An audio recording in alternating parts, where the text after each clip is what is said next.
Good morning, Heather. Welcome to the Data Strategy Show. It's great to see you.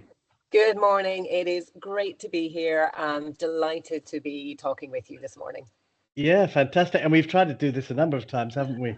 We have slightly hindered by my technological incompetence with getting Teams to work, which I'm sure is something that a few other people have had some problems with at some point. But here We're we here are, now. and really Yeah, happy to do this. Yeah. exactly. So thank you for coming on.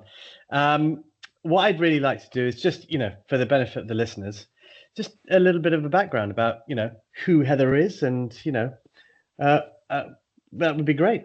And why we're here, yeah. Yeah. So yeah, really happy to do that. So I'm Heather Wade. I'm a data analytics AI leader, I guess is the best way to put it. And I've been doing that probably now, oh my gosh, for about 20 years, which is slightly more years than I care to think about sometimes. Hmm. And I think, like many people, I fell into data. And we can talk a bit more about how that happened. I was actually doing some work in the sort of consumer goods space and came across this fabulous thing called customer data and fell into that. Since then, I've worked across a lot of different sectors. I've worked in Hmm. different countries, different markets.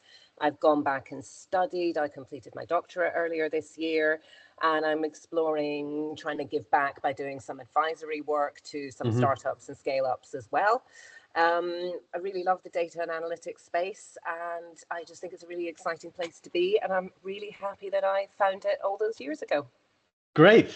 Well, I love the fact that you said you fell into data because I think it's one of those things which is it resonates with a lot of people because it's what happened to me, Yeah. and many other people I speak to. Before we get into that, this season is about women in data Mm-hmm. and women in tech, and I what I'm attempting to explore is, you know, for many years we've read, probably listened to the news or read papers or articles, etc., about the plight of women in the workspace and in the workforce and things around bias Mm-hmm. and leadership and so on. And I really want to have an honest conversation about what are the current challenges that most women, or at least women you might know or you've experienced. What are the current challenges that women are experiencing in the industry and in Mm-hmm. this sector? And really that's the point that we can explore. Is there still an Okay. issue? Because some people say, no, I never had any issues, and that's Mm-hmm. fair enough. It's a personal experience. So I'm just trying to kind of understand where those issues are and what we can do about it, and how we can help. So Yeah. yeah, I'm Yeah, it's a great question. It's a big question and it's it's a big wide question, ranging. I know, yes. But it's really great to talk about this. So I think there's a few elements that I'll pull out of that, and then we can Mm, see where we mm. want to explore more. Sure. So I think there's one element which is there is still something going on within this Yeah. industry about the Right. balance of women, men. I'll just do that in its most simplistic version. Yeah. Um, if there wasn't and everything was done, we wouldn't have, a 70,000 community with women in data, for Yes. example, who are Yeah. who are Yeah. talking about this. And in fact, and I'm sure Rasheen wouldn't mind me saying this, I would love for the day where that does not have to exist, or it doesn't have to Absolutely. exist in a kind of campaigning type Agree. way. Agree. So there is something going on. I don't think it's always overt. I do think some Yes. of it is just it's just what has happened. I won't name specifics, but I can certainly give Sure. examples of where I've done events or panels, and you're like, wow, I am either the only woman or in a very small minority, but I'm there. And that's Mm-hmm. really important to me. And it's really important to be there, to speak up, and to have that confidence. Um, I personally don't think I lack confidence in some Right. ways. I Yep. know some people would say they do, and I'm Yes. very happy to work with people who Mm-hmm. say that that's something that they want to work on or work on impact. I think I'm very happy to speak up. but I'm also aware that I have to sometimes be like, oh, yep, got to say something now. Yep, got to make sure I'm saying something at the beginning of that meeting, that I'm really showing some leadership, that I'm working towards that. I think what's interesting is I have worked in some different places around the world, and it isn't massively different. In fact, it's definitely a slightly different balance in some other places. Again, I won't go into some real specifics, but I've worked in some incredibly male-dominated industries. I will give you one anecdote. I was in a meeting with a very large named company. You would know the name, but I won't say it. I was in a meeting with one of their teams in a foreign country, and one of the guys came in and looked at me and said, "Oh, what are you doing here? You should be in the kitchen." Oh, and I thought, wow. Ooh. Oh my goodness. Interesting. What do I do there? Had you ever met this person, or? And I had never met this person before. Wow. Yeah. That's crazy. That's mad. I don't. Sorry, I'm looking to. I wanted to get some statistics basically before we were chatting, and I wanted to sort of throw a few things into the mix, but saying something like that, which then leads me into many times in meetings. It's almost like when someone says, "Oh, are we having coffee?" They directly look at the female in the room. Yes. Or note taking is the other one. Yes. Or just booking the meeting rooms. That's sort yes. of the admin work. The admin work. Yeah. Yes. The office housework, as some people put it. Yes. The office housework. I like that. Yeah. So going back to that moment that you had, and you should be in the kitchen, because I know how confident you are. I've met you now in person, albeit for a few moments, and I think I sort of get a good, at least a better understanding of your nature. So I believe that you could probably handle that, and you handled it well. One, how did you handle that? And two, what would you say to those people who, unfortunately, will be privy to that in some form or shape, and how should they sort of, react or not react, so to speak? No, and then thanks for that. So the way I handled it was to sort of laugh it off. I think I made some pretty feeble joke back of like, "Oh, haha, well, you haven't tasted my cooking, so no, I'm here. Thank you very much." Or Okay. Something like that. And you had the very quick way to, the quip that you could come up with. Yeah, and that's the best I could come up with. And I was like, hey, at least I did that. I think that the key point there is I still remember this, and it was a good 50 plus years ago. Wow. So it is something, and it's not just a funny anecdote. It is actually an important point where you're like, that's not right.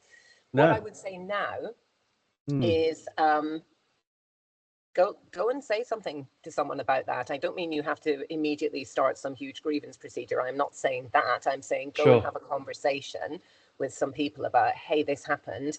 I'm uncomfortable. Is there some cultural thing that I'm missing where this might have been appropriate, but we still need to have a conversation, or what might that look like? And I do think the door is much more open now to have those conversations, which is important. Again, I'm not saying go around calling everybody out all of the time. I'm certainly not saying that. I'm just saying if something is a bit uncomfortable, say something. And I think that's much more available now.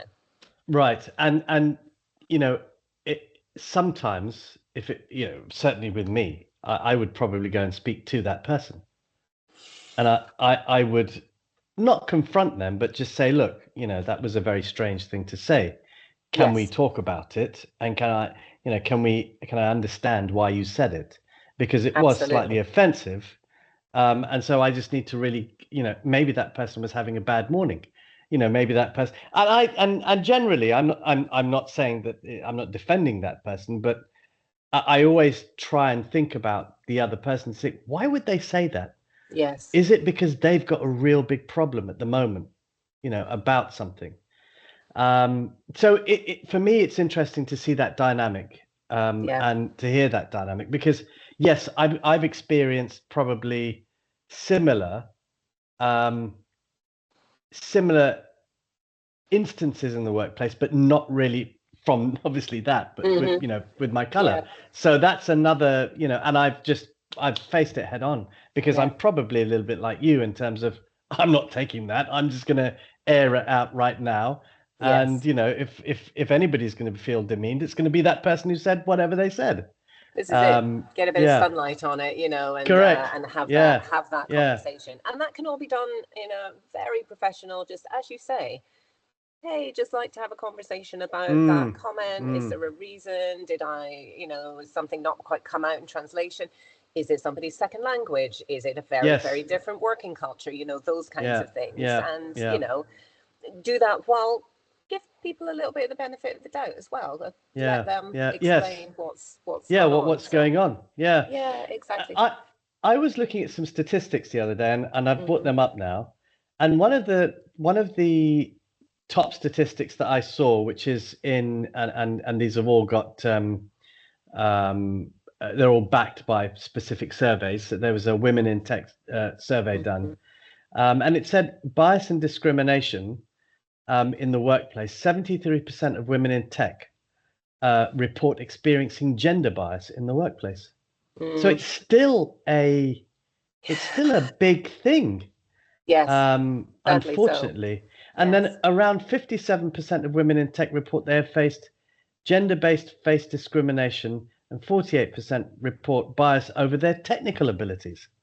So That's, that's yeah, so technical competence is therefore being questioned in some way because you're a woman. yeah, yeah.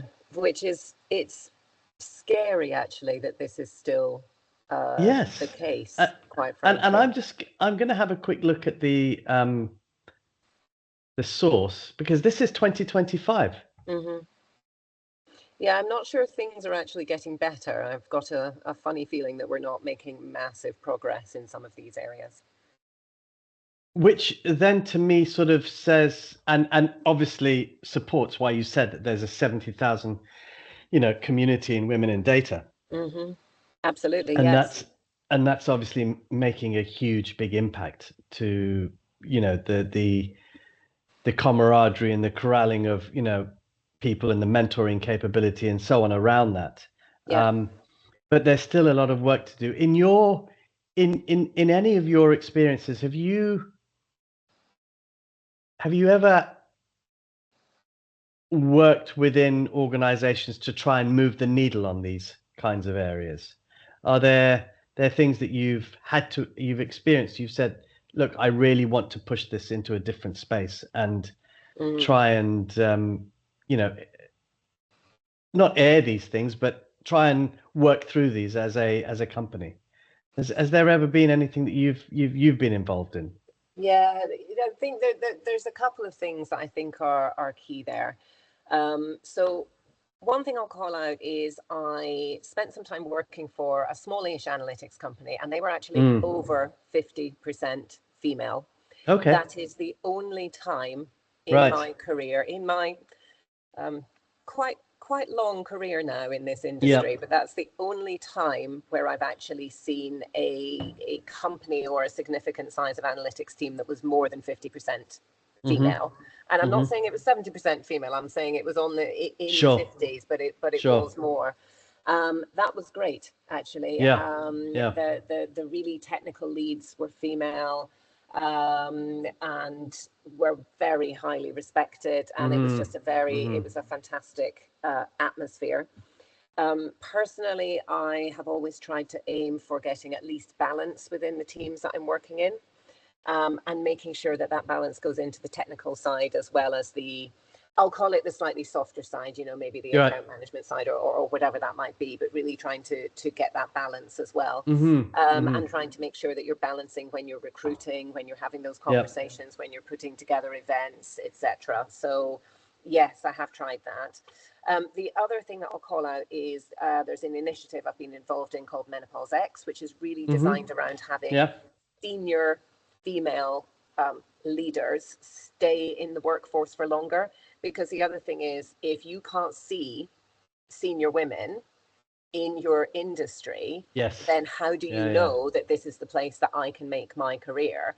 And if a lot of people are stepping back at a certain age, and you know, there are reasons that people do that, but you know, the point is, how do we have less of that happen so that people can see who's there, and see them speaking out, see them leading at that level all through their life? I think that is the point that I'm really keen on. It's an interesting point, because Computing Magazine recently came out with an article on this, which to me was quite was really quite stark. And I don't know if you've read it, but it was in July 2025, and the headline was 80% of women working in tech are looking for the exit. That's really sad. So, you know, and that came out of something called the Lovelace Report. Okay. Which it was, you know, well, I'm just reading it from here, and it says the Lovelace Report sets out the cost to enterprise tech employers and to the wider digital economy of the broken pipeline of female tech talent. Yeah. And so it seems that this is quite a big deal, you know, and therefore... It is. And that is the point, is the cost of this. And the more that you can actually translate this into being a business problem, then quite frankly, whether this is the right answer or not, then quite frankly, the more seriously this will be taken, right? Yeah, and I'm just trying to think, what would the reasons be? I mean, unfortunately, I've just kind of it's behind a little bit of a paywall, actually. So, but it says, despite all the diversity campaigns, all the promises to do better by tech employers, all the snarky asides about diversity hires, tech remains as male a domain as it has been since the 1960s. So it seems to me that perhaps we are not looking at the next wave of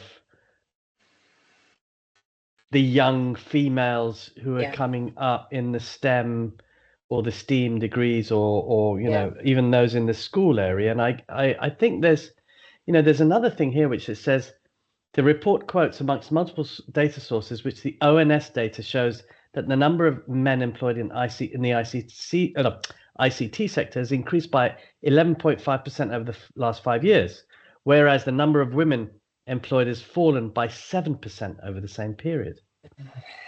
Do we think? Look, I don't know what the real challenges are here, because is it just the fact that many women feel just jaded by it and say, I really don't want to be in this situation anymore, and therefore I'm going to go and find something else? Is it for the fact that, you know, maybe they're taking career breaks and, you know, having families and so on? So it could be a number of factors. But if it's as high as that, we're just doing something wrong then. Yes, no, we are. And I suspect that this is common across multiple sectors. However, what it's really important for, why do I think this is really key? Because we are at the point where we are building multiple new technologies, multiple uses of, I'm going to say AI, and we're 22 minutes in, so that's good. We've lasted that long. I'm just going to say, I know, nearly got there. But if you are not having everybody in your workforce involved in what that looks like, identifying what the issues might be, making this the most user-friendly thing possible, then you are just exacerbating the problem in your technology, right? If you're not building for everyone because you haven't included everyone in what that build needs to be, then you are not going to have an outcome or an output that is suitable for everyone, and that will just make things worse, right? And we've seen this in algorithms, and we've seen this in the past with bias heavily, you know, weighted towards a certain race or gender, or, you know, so yes, we've seen that. Certain I've heard things around, you know, insurance companies or insurance algorithms, you know, where it comes up as a female driver, have, you know, their policies have slightly increased, but then the same, you know, for a male in a specific in the same area has decreased, or well, you know, and there's certain things. Yes, no, there are definitely examples of that, which I think is very sad. Reasons why I think women are stepping back. I think there are still the issues around perhaps people want to work or need to work more flexibly. They may have caring Right. duties. Yeah. They may have, again, as you get a bit older and you head into things like perimenopause, you might have some health things going on where you're like, just being in an office might not be great for me right now. Or actually, do you know what? I do my best work at this time and that's not so easy to do. Or you're just quite frankly fed up. And as you say, people are looking for the exit. I think the key thing is how do we really get in? How does each workplace really get in and look at that? And again, I think it comes back to, if you make it about the amount of knowledge, talent, and actually money, that you've invested is going to walk out the door, then I think that's something that can grab people's attention a bit more. If you think about the more people that you can retain and create a more balanced workforce, the better your products will be, the better your outcomes will be, the better your revenue will be. It's like that research a little bit that went into boards, right? And they said, and again, I've seen some stuff that slightly discredits it, but let's just say there was the piece of research that said, look, boards that are more balanced perform better, right? Well, I think we can take that and apply it down the ladder, right? I mean, teams that are better balanced are going to perform well. Exactly, and I think we're not just looking at the top levels of leadership here. I think we're looking, as you said, it's got to be all the way through, because it just can't be, that we're top heavy and we only want those positions to be available for women there. They've got to be available all the way through, because that's the sort of impact that we'll make. And I think that's also about role models and mentorship, and that then they can help and facilitate their colleagues to be more confident, to be prouder, and to be more accessible in terms of the building those products and so on. What's interesting here is again back to one of the bits of stats I had, is that again in this 2005 survey, it basically said 40% of the women in the survey pointed to a lack of female role models, and 42% to a lack of mentorship. So we're actually then, I mean, that's a significant number of women who feel that they just don't have anybody to turn to. Yes, or to look up to, or to say, I could have that role because I can see a woman doing that role.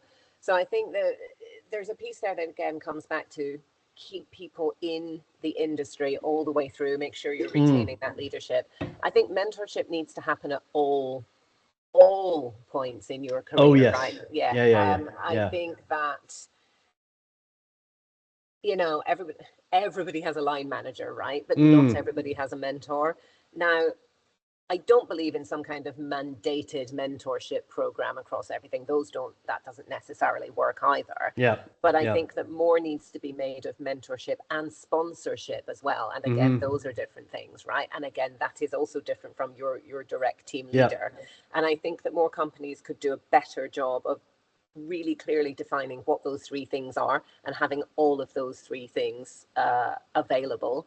And, really identify at a early stage in people's career, help them to see what the tracks could be. I think the other thing that's important is there's still a lot of conversation that says, your career journey needs to be that up and to the right line, right? That 45-degree angle line, or whatever it is you want to call it, right?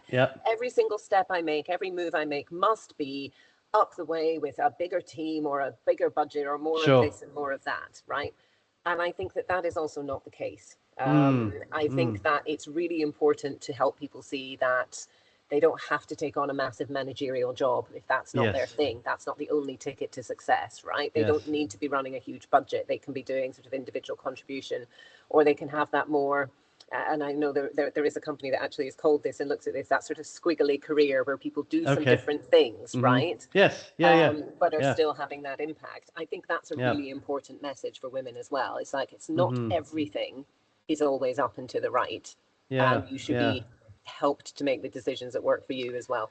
And then I guess that goes back to where they feel comfortable speaking to people about that, because the pressures, I am assuming, of being in the, and again, I've been on the corporate ladder But I've had my company for the last, I've had my own company for the last 13 years. But still, the pressure of being on that, just being able to have the performance reviews done, and all of the pressures that are put on people, and it's just not women, it's men as well. And it's something that we all go through, because I mean, I remember at a certain company I worked at,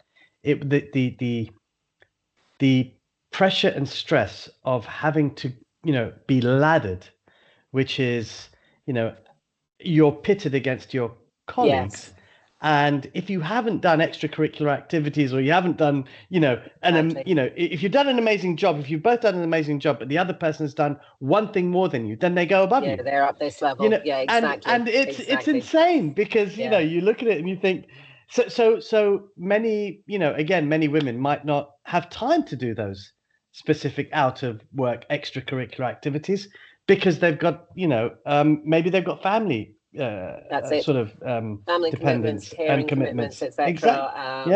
And it's not just women, other people, men do have that of too. Course, but yes, I completely agree. That may be the case. And certainly I've also worked in those companies where you're very much sort of pitted against people. And if you didn't win that one deal this year that would have put you at a certain level, that then you're sort of down that ladder. But what if you've actually spent your year, whatever, building fantastic relationships that are then going to bear much bigger fruit further down the line? That's not always considered, which again I think comes back to that short-termist view, that always looking at a quarter and on a quarter versus thinking about what is that longer scale career.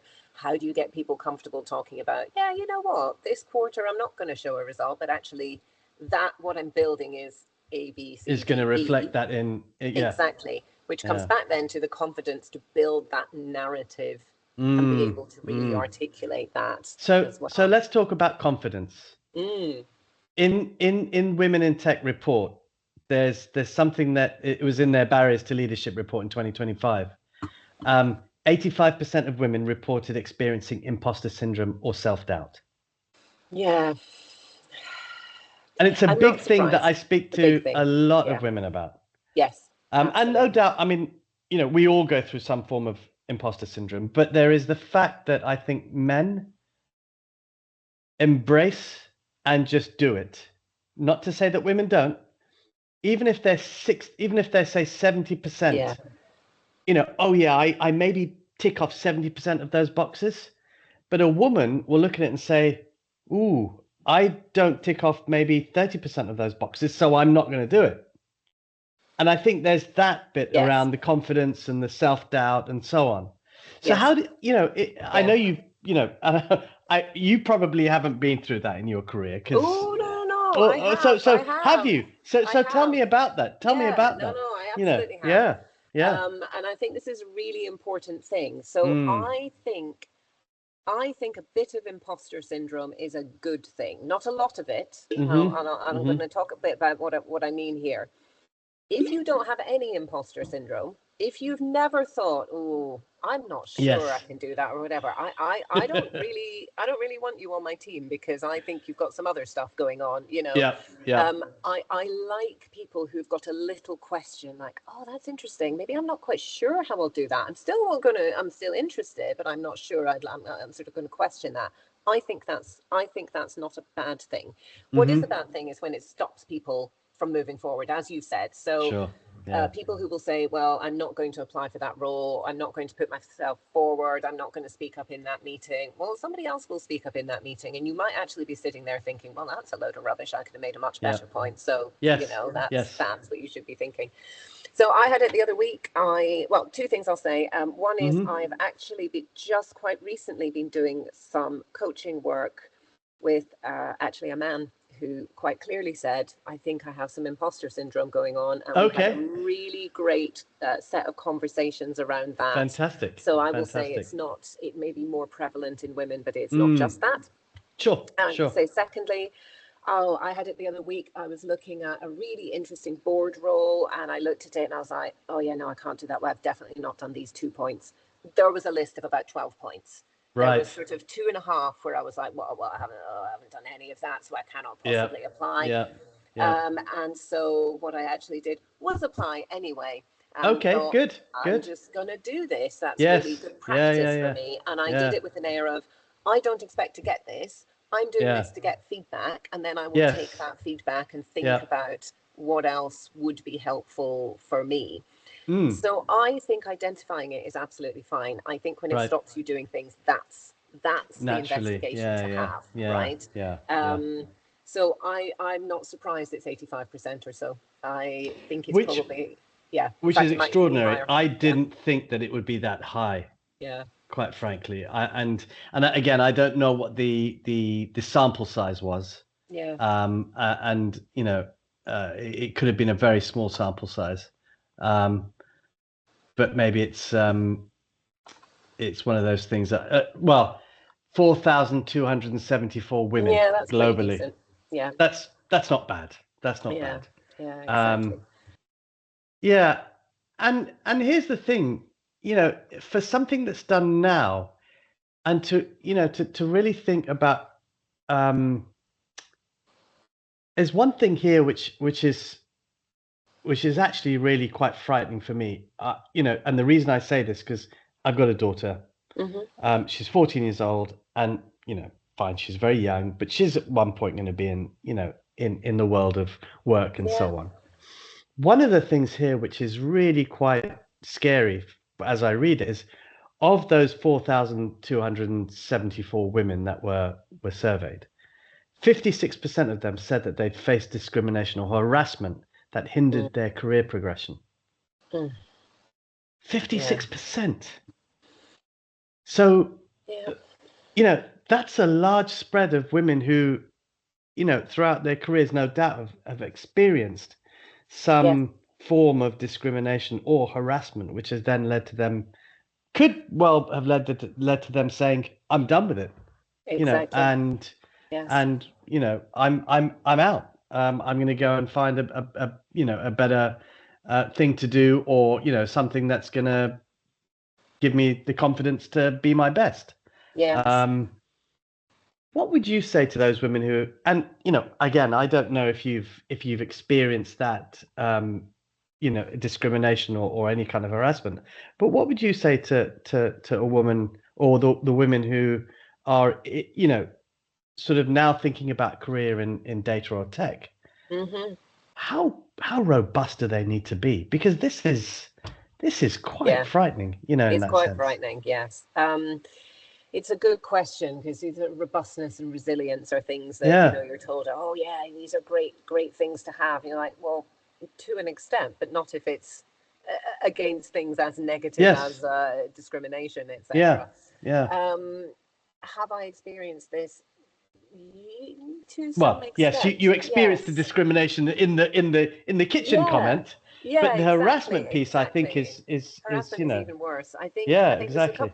there's a couple of really important things. Again, I Yeah. think there is an impetus on companies, firms to have very clear policies and Mm, around what behaviors are acceptable and what mm, are not. mm. Yes, That needs to absolutely. include things like work events that are not, in an office, things like that, where, we might be out of hours or whatever.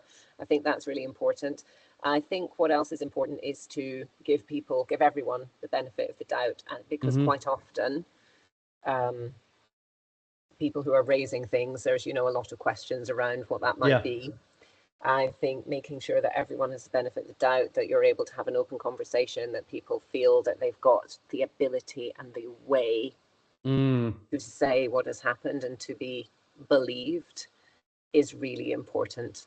And I know that a lot of companies have made big changes in the way that yeah. they Yeah. look at this, but there is Yeah. Work to do. still a way to go. Yeah. But Yeah. you know what? At least we are. It sounds awful to say it. At least we have some numbers now. We are data people, so we have We, numbers at least. yes. Yeah, we do, and we can see what the challenges are. And actually, just to go back to something that we spoke about earlier, which was the retention Mm-hmm. challenges. And I just found the main reasons for exit is dissatisfaction in limited direction over career, career progression, 25%. So, sorry, that dissatisfaction, limited direction, and career progression was 25% out of those 80% women who said they were looking for exit. Lack of recognition was 17%. Inadequate pay, 15%. So it sort of gives us an understanding of the real pains. And then nearly 50.8% of those women experienced sexism in the workplace, which again, and 49.1 felt that they had the pressure to choose between their family and career. And now, that's really interesting, because in the age of AI, there you go. There we go. Now we're 40 minutes into it. Isn't this something that we should really be thinking about? Because,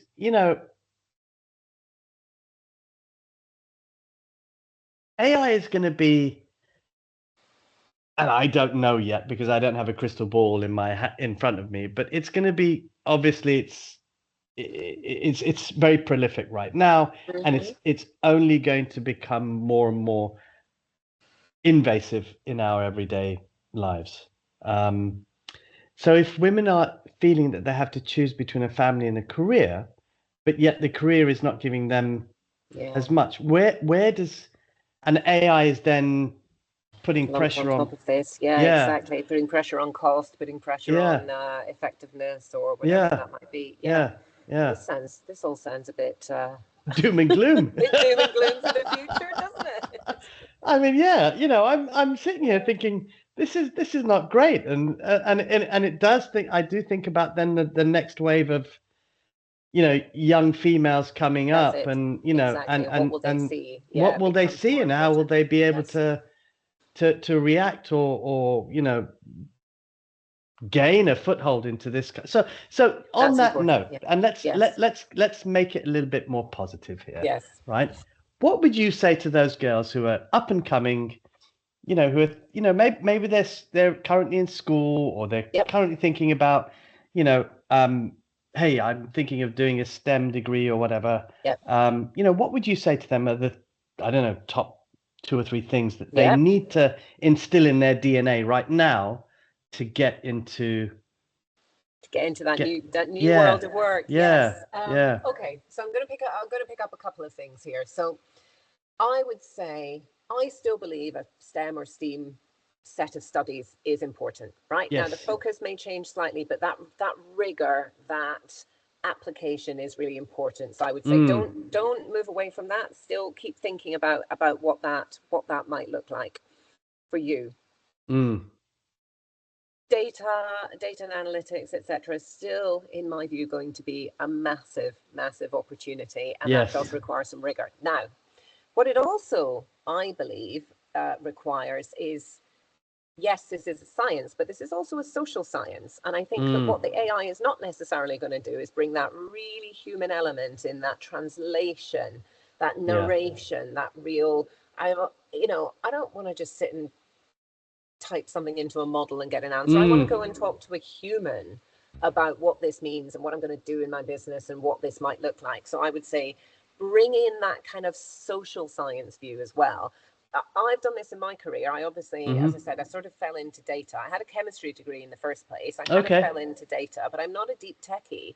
And actually, as I moved through into doing further studies and moved into my doctorate, that's all much more in the sort of behavior and sort of change side, and sort of linking that to data and the things that we need to look at there. I think that is incredibly important. Your model is not going to do change management for you, I don't believe. So there are some really important things there. And I would say the second thing is, don't assume that you're going to have one job.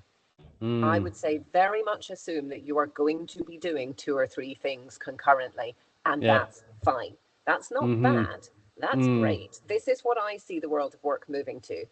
I think that there are going to be fewer big, full-time, really chunky roles, and I think there are going to be more roles that are come in, do X for a certain period of time, or join this team to do this piece, or an interim piece or something like that, while you're also maybe doing a bit of side, I don't really like the phrase side hustle, but you know what I mean. Exactly. While you're maybe looking at that. And I think just my final point is, certainly I don't see any lack of ideas from people who are coming through. So fantastic. So if I can be in any way helpful to give people the confidence to go and do something, right? There are now tools that will help you build a business with practically no or very limited technical skills, certainly to a certain point where you can at least get an idea off the ground and see if it's got legs. Go and do that. Go and do a few of those and see what's interesting and see what sort of sticks. I think the single-minded approach to, I'm going to join X company as a graduate and I expect to be there in 40 years. I think those days are long and gone. You're laughing and I'm laughing because but when we started working, that is what people were looking to do. Yes. Right. Yes.